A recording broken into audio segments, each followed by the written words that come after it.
महोदय, अखिल भारतीय नौकरियों में भर्ती के लिए ली जाने वाली परीक्षाओं में प्रश्न पत्र द्विभाषी रूप में रखने की व्यवस्था कर दी गई है।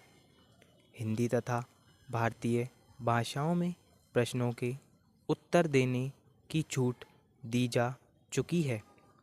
इससे भारतीय भाषाओं के प्रयोग के प्रति लोगों की आशाएं बढ़ी हैं।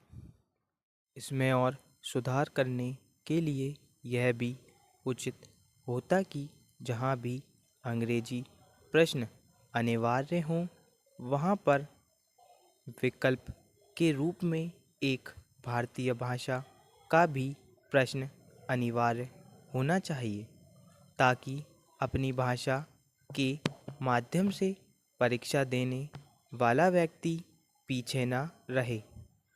इससे यदि उनके अंग्रेजी में कम अंक आते हैं तो वह उसकी पूर्ति अपनी पसंद की भाषा से कर सके, परंतु अभी तक यह व्यवस्था नहीं हो पाई है। पैरा, जहाँ तक राज्य सरकारों की सेवा में भर्ती होने का प्रश्न है, वहाँ प्रदेश की भाषा को ही भर्ती परीक्षा का माध्यम बनाकर क्षेत्रीय भाषाओं के माध्यम से शिक्षित व्यक्ति को नौकरी के अवसर प्रदान किए जा सकते हैं।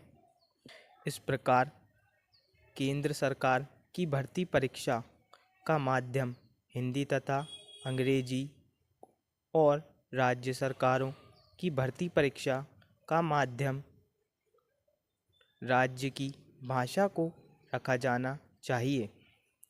इससे जहां राष्ट्रीय भाषाओं को सम्मान प्राप्त होगा, वहीं लोगों को भी किसी प्रकार का कोई असंतोष व्याप्त नहीं होगा।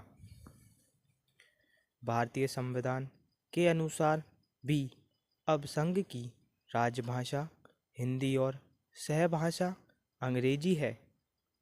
राजभाषा अधिनियम पास करते समय संसद ने एक संकल्प भी पारित किया था।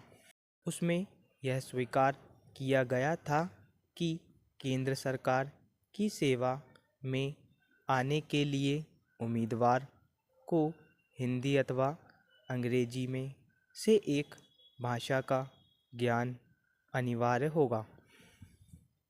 पैरा, भाषा मनुष्य की आपसी बातचीत का सबसे अधिक शक्तिशाली माध्यम है और यह उस भाषा का प्रयोग करने वालों की विचार प्रक्रिया को व्यक्त करती है, जो कि एक समाज या व्यक्ति बोलता है।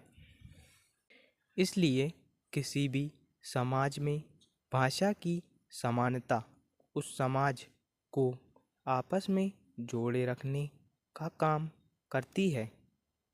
आज के सशक्त प्रचार माध्यमों ने उस भाषा के विकास को गति दी है, जिसमें कि समाज कार्य करता है।